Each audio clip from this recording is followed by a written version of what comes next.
You think your night shift is boring? My coworker saw something on the security cameras at 3 a.m. that will make you terrified of the dark. The footage is undeniable, but his boss tried to cover it up. What they saw wasn't human. If you love stories that will keep you up at night, smash that subscribe button because you're not going to believe this. The official name of the place was Data Fort Secure Storage, but Dave and I just called it the Tomb. It was a massive 7-story brick monolith that had once been a bustling textile mill in the early 20th century. Now, its guts were hollowed out and retrofitted with miles of sterile white corridors, server racks that hummed with a low, constant thrum, and more security cameras than a casino. My name is Alex, and for the past 2 years, I've been a night shift security guard here. My partner Dave had been here for 5. Our job was simple: keep the place secure from 11 p.m. to 7 a.m. Mostly, that meant watching monitors, drinking burnt coffee, and walking a patrol route that took you through the building's labyrinthine guts. The silence was the hardest part to get used to.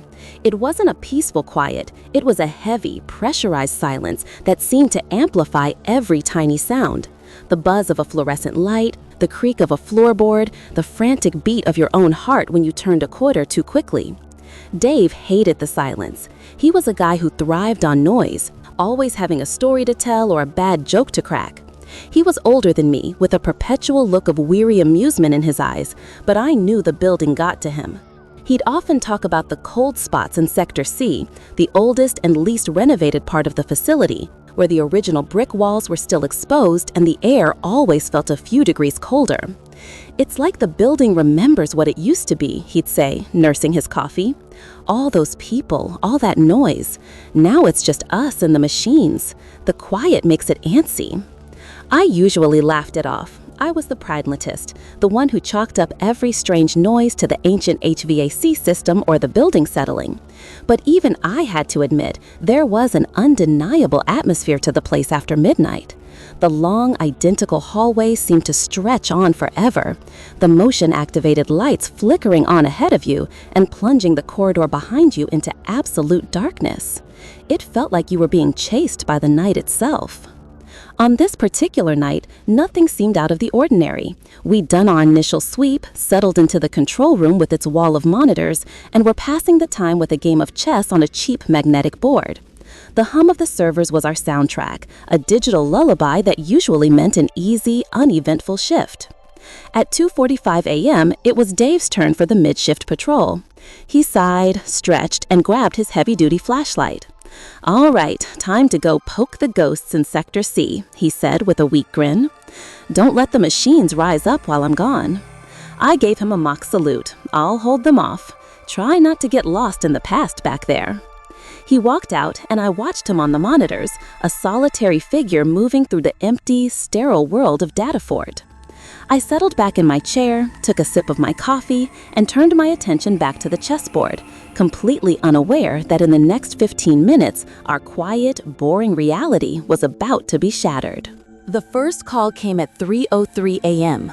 Dave's voice crackled over my radio, thin and strained. "Alex, you there?" I picked up my handset, a little annoyed at the interruption. I was on the verge of checkmeeting his king. "Yeah, Dave, what's up? Did you finally find that secret stash of vintage textiles?" I joked. There was a pause, filled only by a faint hiss of static. When he spoke again, the humor was gone from his voice. "No, man, listen. Did you hear that?" I scanned the audio monitors linked to the main corridors. Nothing but the usual low hum. "Hear what? I've got nothing but the server symphony over here." "A noise," he said, his voice dropping to a whisper. "In Sector C, down by the old loading bay, sounded like scraping, like something heavy being dragged across the concrete." I pulled up the camera feeds for Sector C on the main screen. The 4-way split showed the long, brick-lined corridors, dimly lit by the caged industrial lights. Everything was still.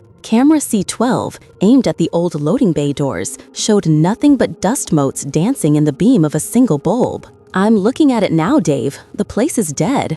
It's probably just a ventilation fan kicking on or some pipes settling. This old girl groans a lot." I was trying to be reassuring, both for his sake and my own. a spooked partner made for a long night. No, this was different, he insisted.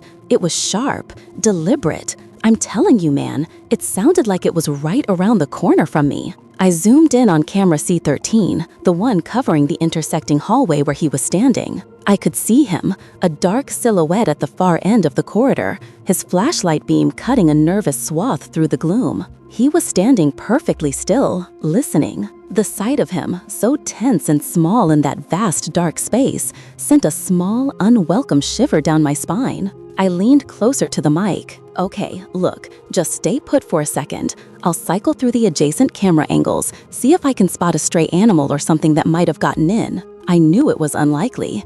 Data fort was sealed tighter than a drum. But what else could it be? I began switching feeds, my fingers tapping on the console. C14, C15, the storage annex, all empty, all silent. The only thing moving in the entire sector was Dave. Nothing, I reported back. You're the only life form on my screen. It's gotta be the building, man. You've been working here too long. You're starting to hear things. I meant it as a light-hearted rib, a way to break the tension. But his reply came back instantly, sharp and filled with a new, terrifying urgency. No, it's not the building. Alex, I see something. My blood ran cold.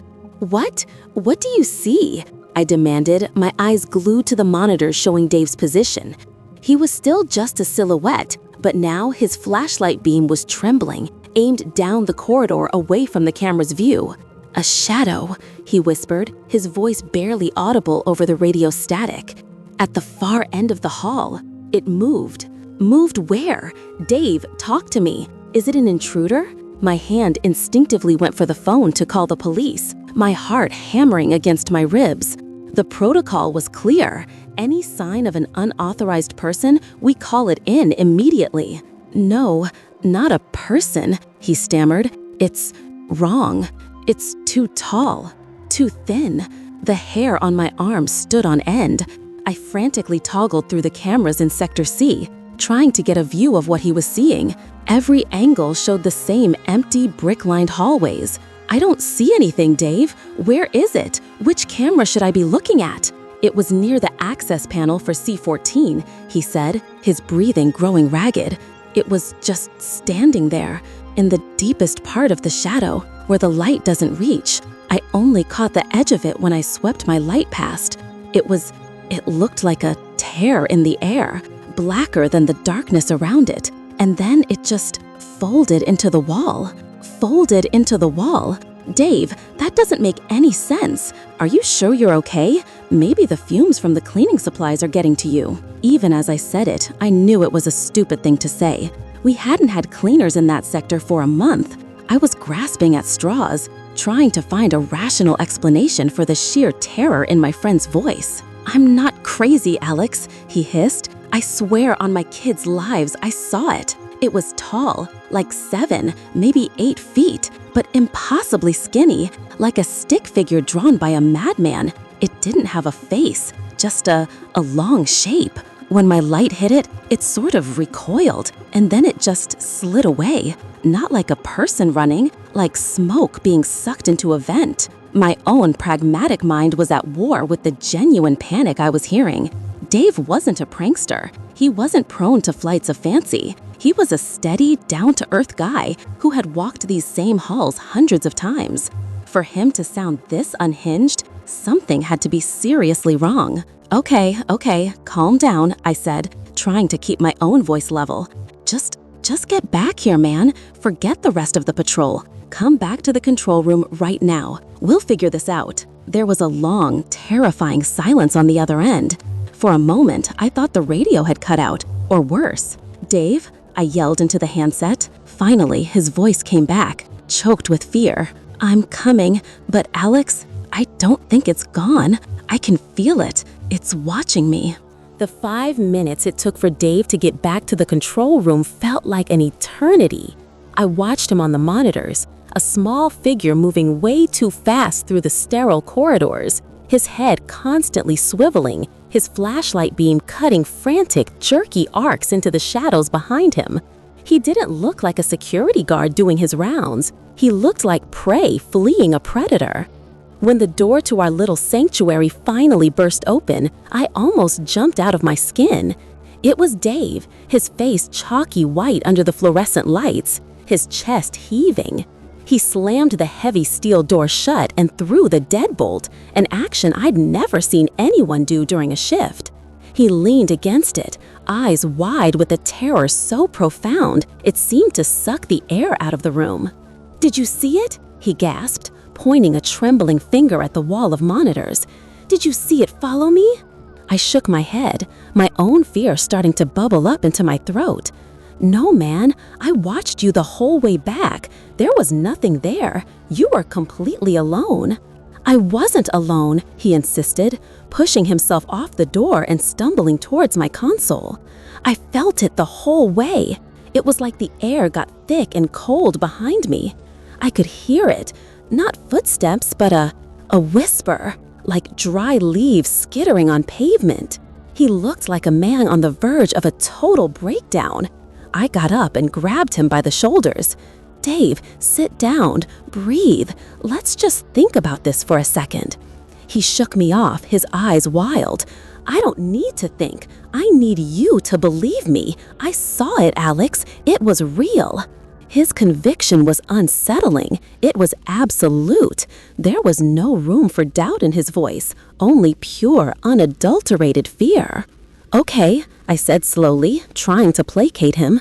"Okay, I believe you saw something, but we have cameras covering every inch of that sector. If something was there, it would be on the footage." A switch flipped in his eyes. The panic was replaced by a sliver of desperate hope. "The footage," he repeated, his voice latching on to the word. "Exactly. Rewind it. Camera C14. Go back about 5 minutes. You have to see it. You have to." I hesitated. Part of me didn't want to. Part of me wanted to tell him he was overtired, that his mind was playing tricks on him in the oppressive 3 a.m. silence, that we should just forget it and finish our shift. But the look on his face, the sheer primal terror I saw there, convinced me otherwise. This wasn't just a shadow or a strange noise anymore. This was my friend, my partner, who was convinced he had come face to face with something impossible. I owed it to him to check. "All right," I sighed, sitting back down at the console. "C14, let's see what the ghost in the machine has to say." I pulled up the archive interface, my fingers feeling strangely clumsy on the keyboard. I navigated to the correct camera and timestamp, the system's progress bar filling with agonizing slowness. Dave stood over my shoulder, his breathing shallow and rapid, his fear a tangible presence in the small, quiet room. The footage from camera C14 filled the main screen. It was a static, high-angle shot of a long, narrow corridor. The image quality was decent, if a little grainy, the black and white feed giving the scene a stark, ghostly pallor. In the foreground, the corner of an electrical conduit box was visible. In the distance, the corridor terminated in a heavy steel door. I hit play. For the first minute, nothing happened. The hallway was empty, silent, and still. Then, Dave appeared from the left side of the frame, a small figure walking slowly, his flashlight beam methodically sweeping from side to side. We watched in tense silence. "See, there I am," Dave whispered, his voice hoarse. "Just keep watching, towards the far end, by that door." I watched his on-screen counterpart proceed down the hall. He stopped, just as he had described, listening. His light panned across the walls, the floor, the ceiling. Everything looked normal. The shadows were deep, but they were just shadows. "I don't see anything, man," I said, starting to feel a sense of relief. It had to be a trick of the light, an optical illusion caused by fatigue and the eerie environment. "Wait," Dave breathed, his hand gripping my shoulder so tightly I flinched. "There, right there. Freeze it." On the screen, Dave's flashlight beam was sweeping towards the right-hand wall, near the end of the hall. I paused the playback. What? I still don't see. And then I saw it. It was so subtle, so utterly wrong, that my brain almost refused to process it. Huddled deep in the corner where the wall met the floor was a patch of shadow that was darker than the others. It was an absolute light-devouring black. As I stared, I realized it had a shape, a vague humanoid outline, but grotesquely distorted. It was crouched, folded in on itself in a way that seemed physically impossible, its limbs bent at sickeningly sharp angles. It was long, emaciated, and utterly featureless. "What in God's name is that?" I whispered. "Play it," Dave urged, his voice trembling. "Play it in slow motion." My fingers shook as I resumed the playback at quarter speed. We watched as the on-screen Dave's flashlight beam continued its sweep. As the edge of the light touched the dark shape, it reacted. It didn't just move, it unfolded. In a single, fluid, horrifying motion, it rose to its full height. It was impossibly tall, its head scraping the 10-foot ceiling. Its limbs were like spider's legs, long and spindly, and it moved with a disjointed, twitching grace that defied physics. It took one silent, gliding step back, deeper into the shadows. And then, as Dave turned his back to walk away, it darted across the hallway behind him.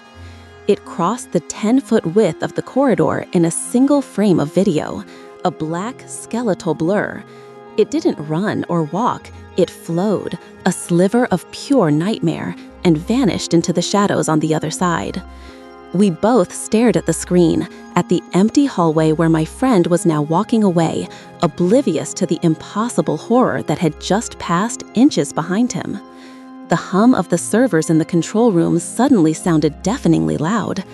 I felt a coldness spread through my chest, a primal fear I had never experienced before. Dave was right. He wasn't alone in that hallway, and whatever it wasn't human. We sat there for a full minute, maybe longer. The frozen image of the empty hallway burned onto the screen and into our minds. The silence in the control room was thick and suffocating. I could hear my own blood roaring in my ears.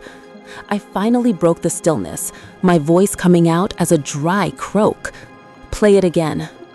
Dave just nodded, his eyes wide and locked on the monitor. I rewound the footage and we watched it again, and again, and a fourth time. Each viewing was worse than the last. With every replay, our minds, desperate for a rational explanation, were forced to accept the impossible. It wasn't a glitch. The timestamp in the corner of the screen ticked by with perfect consistency. It wasn't a trick of the light. The thing cast a faint, fleeting shadow of its own as it passed under the single overhead bulb. It was real. It was physically there. "The way it moved," Dave finally managed to say, his voice barely a whisper. "There was no weight to it, no sound. If I hadn't turned at that exact moment, if my light hadn't caught the edge of it," he trailed off, the implication hanging in the air between us. What would have happened if it had reached him? The question was too horrifying to contemplate. I felt a surge of adrenaline, my training kicking in despite the terror. Okay, we need to save this. We need to document it. I grabbed a fresh data stick from a drawer and plugged it into the console. With shaking hands, I navigated the menus and exported the 30-second clip from the moment Dave entered the corridor to the moment the creature vanished. The progress bar seemed to take forever. As the file copied, I zoomed in on the frame where the entity was most visible, just as it began to unfold. The image pixelated, but the form was still clear. It had no discernible features, no eyes, no mouth, just a smooth, vaguely head-shaped appendage atop a long skeletal torso. Its limbs were jointed in all the wrong places, like a badly made marionette. It was a mockery of the human form, a stick figure nightmare brought to life. The file transfer completed. I ejected the stick and held it in my hand. It felt heavy, like it contained something profane. This small piece of plastic was the only proof of the impossible thing that was currently sharing this building with us. "What do we do now?" Dave asked, looking at me as if I had the answers. I was just as lost as he was. We were security guards, paid to handle drunks, the occasional trespasser, or maybe a disgruntled ex-employee. There was no protocol for this. There was no manual for dealing with a creature that could fold itself into shadows and move like a phantom. "We call Henderson," I said, the words tasting like ash in my mouth. Mr. Henderson was our night supervisor, a grumpy, by-the-book company man who hated being woken up for anything less than a 4-alarm fire. "He's not going to believe us," Dave said flatly. "He has to," I countered, holding up the flash drive. "We have proof, undeniable proof. He can't ignore this. We can't be the only ones in this building. He has to call someone, get a team in here to sweep the place. This thing, whatever it is, it's a threat." Even as I said it, I felt a new kind of fear creeping in. It wasn't just fear of the creature anymore. It was fear of the unknown reaction of the world outside our little room. What do you even tell people? "Hello, 911, there's a shadow monster in our server farm?" They'd think we were insane. Henderson was our only option. He was the chain of command. With a deep breath, I picked up the phone and dialed his number. The phone rang 4 times before Henderson picked up, his voice a gravelly mess of sleep and irritation. "What?" he barked, without even a hello. "Mr. Henderson, it's Alex. I'm sorry to wake you, sir, but we have a situation at the facility." "What kind of situation?" he grumbled. "Is it a fire? A breach?" "It's a security issue, sir. A major one," I said, choosing my words carefully. I glanced at Dave, who was pacing back and forth like a caged animal. "We have an unauthorized entity inside the building." There was a long, weary sigh on the other end of the line. "Alex, it's 3:30 in the morning.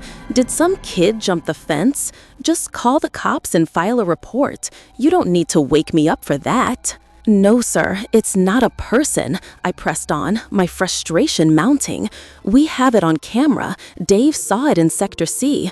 It's not something I can describe over the phone. You need to see this." I could practically hear him rolling his eyes. "Not a person? What was it? A raccoon? A big dog? Just call animal control.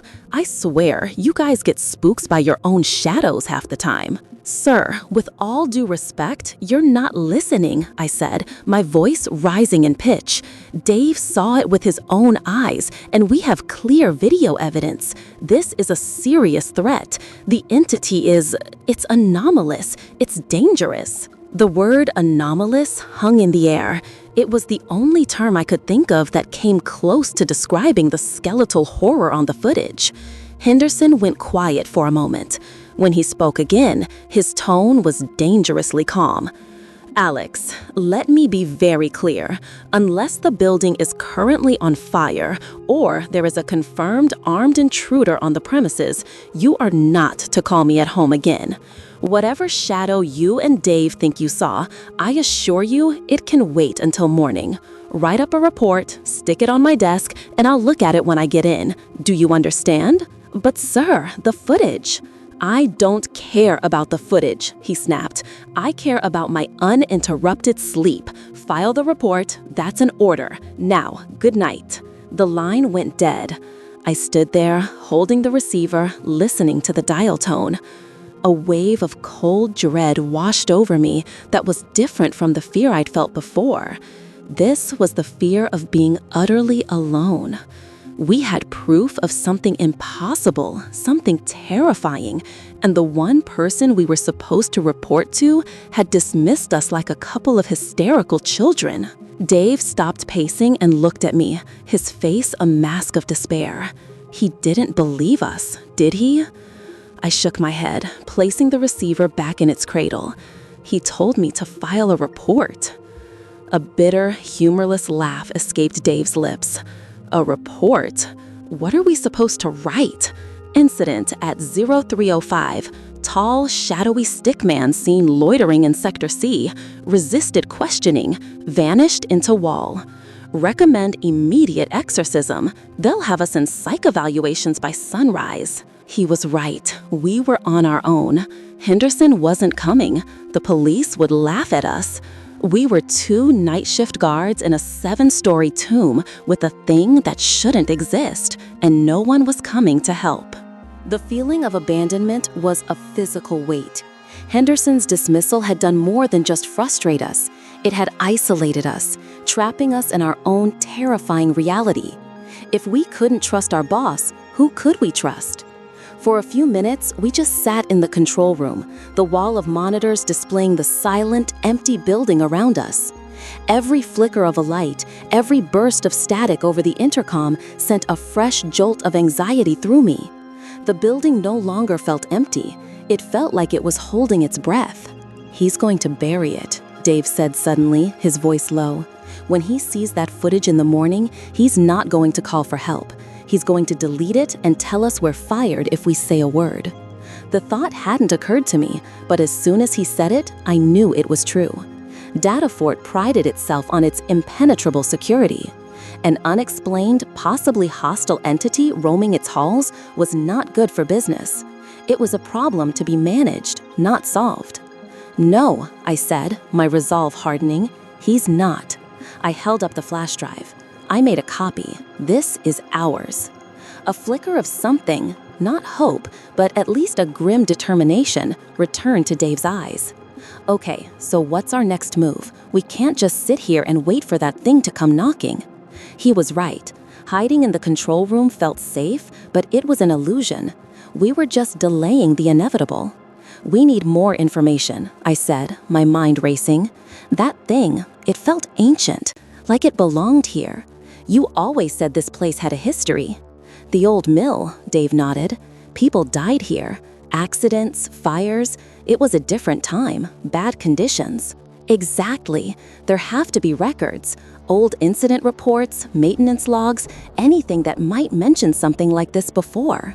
If this has happened before, maybe someone else saw it and wrote it down." It was a long shot, but it was better than doing nothing. The company kept a digital archive of all facility records, going back to when they first acquired the building 20 years ago. It was mostly boring stuff: HVAC maintenance schedules, electrical grid updates, old security guard rosters. But maybe, just maybe, buried in all that mundane data was a clue. I logged into the archives, my fingers flying across the keyboard. I started with search terms: Sector C, unexplained, shadow, figure, noise, apparition. The first few searches came up empty. I found dozens of reports about power fluctuations and faulty motion sensors in Sector C, but they were all attributed to the building's aging infrastructure. Then I widened my search, looking through the daily patrol logs of guards from 10, 15 years ago. And that's when I found it. It wasn't a single bombshell report, but a pattern. A series of small, strange entries, all from different guards, all years apart, and all from Sector C during the deep night hours. One from 2008 mentioned persistent, rhythmic scraping sounds from behind the sealed loading bay doors. The official follow-up noted it was likely rodents. Another from 2012 described a severe and localized temperature drop in one of the main corridors, so cold the guard could see his breath. This was dismissed as a freon leak from a nearby server pooling unit, even though no leak was ever found. The most chilling entry was from a guard named Miller in 2015. His log entry for 3:15 a.m. was brief and cryptic. Visual anomaly observed in C14. Tall, distorted shadow. Equipment malfunction suspected, recommending camera diagnostics. We looked up Miller in the employee records. He had resigned 2 days after filing that report, citing only personal reasons. It was all there, a trail of breadcrumbs going back years. Different people seeing or hearing fragments of the same phenomenon, each one explained away by management as a mundane, technical issue. Miller saw it. He saw the same thing we did, and they made him think he was crazy. We weren't the first, and Henderson knew. This wasn't just negligence, it was a cover-up. The sun was still hours from rising, but the small, sterile control room felt like the last bastion of light in a world consumed by darkness. The discovery of the old incident reports had changed everything. We were no longer just two spooked guards. We were witnesses to a conspiracy, a decades-long pattern of willful ignorance designed to protect the company's image. Dave, who had been a bundle of nervous energy, was now seething with a cold, quiet anger. "They knew," he whispered, staring at the screen displaying Miller's truncated report. "All this time, they knew something was wrong with this place, and they just kept sending us in there. We're just bait, warm bodies to make sure the servers stay on." He was right. We were expendable. Our sanity, our safety, it was all secondary to the precious data stored in the humming racks. The thought made me sick. Just before 6 a.m., the door to the control room opened without a knock. We both jumped. It was Henderson. He was early, dressed in his usual cheap suit, his face a grim mask. He didn't look tired, he looked furious. "My office. Now," he commanded, not even looking at us as he strode past and into the small glass-walled room he used when he was on site. He didn't have to say another word. We knew why he was there. He'd seen my log entry about the security issue and had come to shut it down personally. We followed him into the office. He sat behind his desk, steepling his fingers, his eyes boring into us. "I got your report," he began, his voice dangerously low. "And I listened to the recording of your call. You both sound hysterical." "We have a right to be," Dave shot back, his fear replaced by defiance. "We saw something out there, Henderson, and you know we're not the first." Henderson's eyes narrowed. "I don't know what you're talking about. What I know is that 2 of my guards have been wasting company time chasing fairy tales. Now, I want to see this supposed footage that you were so insistent on showing me." I hesitated for a second, then slid the flash drive across his desk. "Camera C14, timestamp 0352. He snatched the drive, plugged it into his laptop with a sharp click, and pulled up the file. As the video played, I watched his face. For the first few seconds, his expression was one of bored contempt. But as the moment approached, I saw a flicker. His jaw tightened. When the entity unfolded and darted across the screen, his eyes widened almost imperceptibly, and the color drained from his face. He knew. In that split second, I saw it. He wasn't seeing it for the first time. He was just seeing it on a screen again. Then, just as quickly, the mask of authority slammed back into place. He closed the laptop with a snap. "A compression artifact," he said, his voice flat and devoid of emotion. "The camera systems in that sector are ancient. When the light levels are low, the digital compression can create ghosting and artifacts. That's all you saw. A glitch." "A glitch?" I exclaimed, incredulous. "Did you not see it move? It reacted to Dave's flashlight. It was 8 feet tall." "It was a shadow and a series of pixels rearranging themselves," he retorted, his voice rising. "And I am not going to jeopardize a multi-million-dollar data contract because one of my guards got spooked by a technical malfunction." The air in Henderson's small office was thick with unspoken threats. His explanation was so blatant, so insulting in its dismissal of what we had clearly seen that I was momentarily speechless. Dave, however, found his voice first. "That was not a glitch, and you know it," he said, his voice trembling with rage. "We checked the old logs. Miller, back in 2015, the cold spots, the scraping noises, you've been covering this up for years." Henderson's expression turned to ice. He stood up slowly, leaning his knuckles on the desk.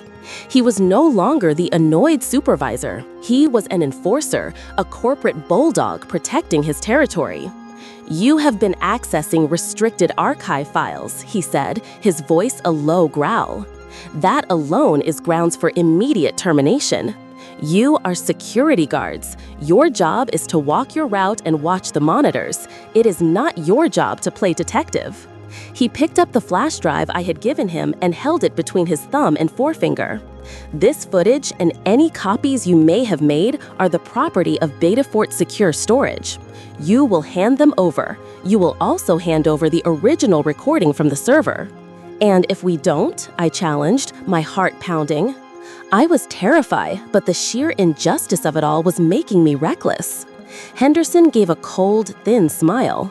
"If you don't, you'll both be fired for cause: gross misconduct, falsifying reports, accessing confidential files.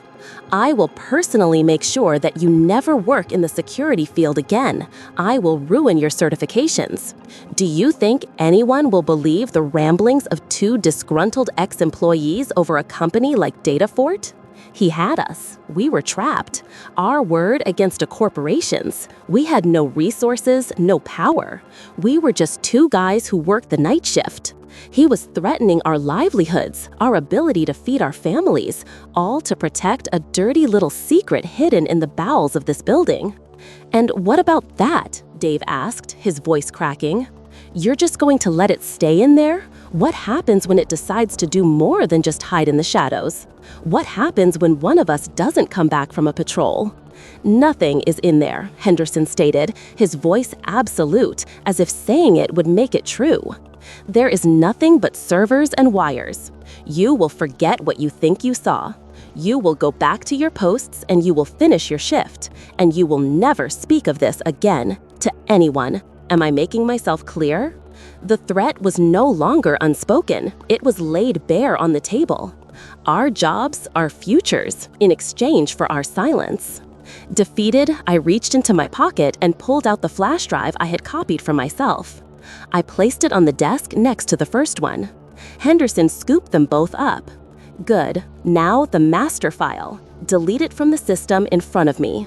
My blood ran cold, but I had no choice. I went to my console, Henderson watching over my shoulder like a vulture. With a few clicks, the file was permanently erased from the archive. The only proof we had was gone, now in the possession of the very man who wanted it to disappear. As we walked out of his office, the silence heavy between us, Henderson called after me. "Alex, the day shift is here. Go home, get some sleep. You're clearly overtired." It was a final twist of the knife, a last-ditch effort to make me believe I was the one who was crazy. But I knew what I saw.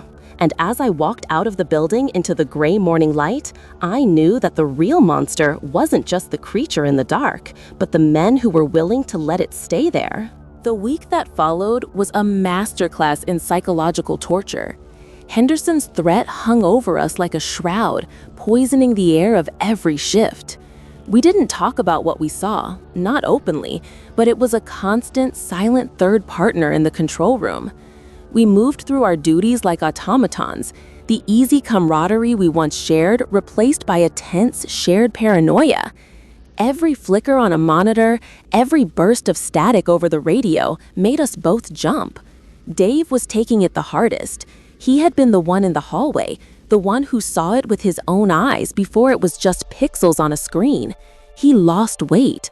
Dark circles formed under his eyes, and he drank coffee almost constantly, as if terrified of what might happen if he let his guard down. He refused to patrol Sector C. He'd take any other route, even volunteering for the double-length patrol through the sub-basement server farms, but he wouldn't go near Sector C.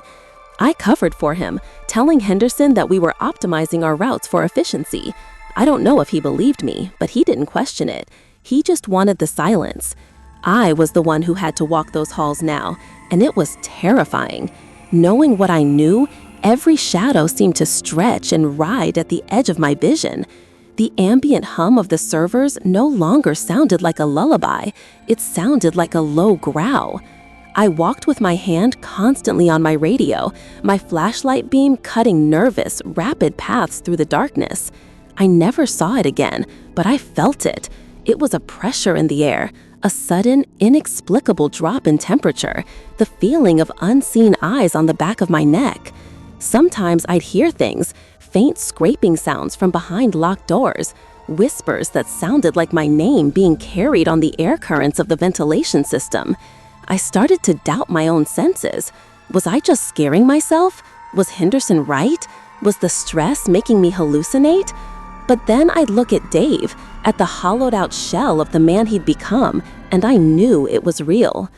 Our shared terror was the only thing that confirmed my sanity. The cover-up was absolute.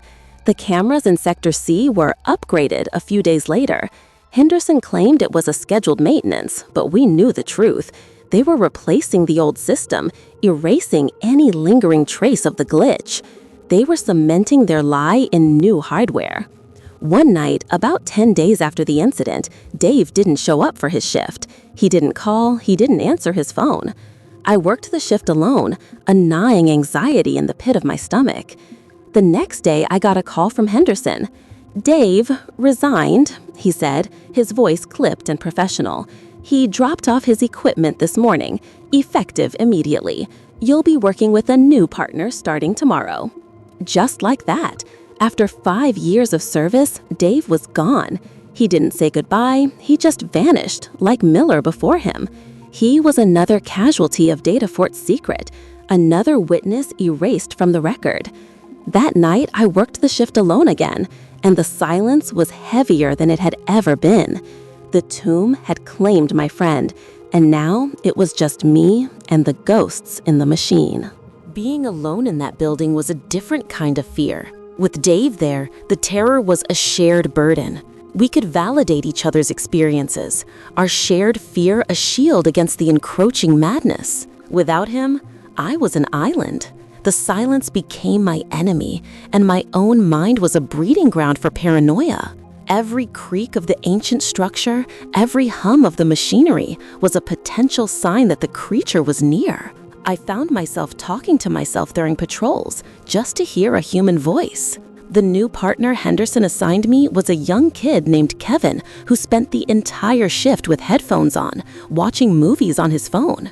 He was oblivious, and I intended to keep him that way. The secret was mine to carry now, a toxic weight in my soul. I was on the final patrol of my shift, about a week after Dave left. The sky outside was just beginning to lighten from black to a bruised purple.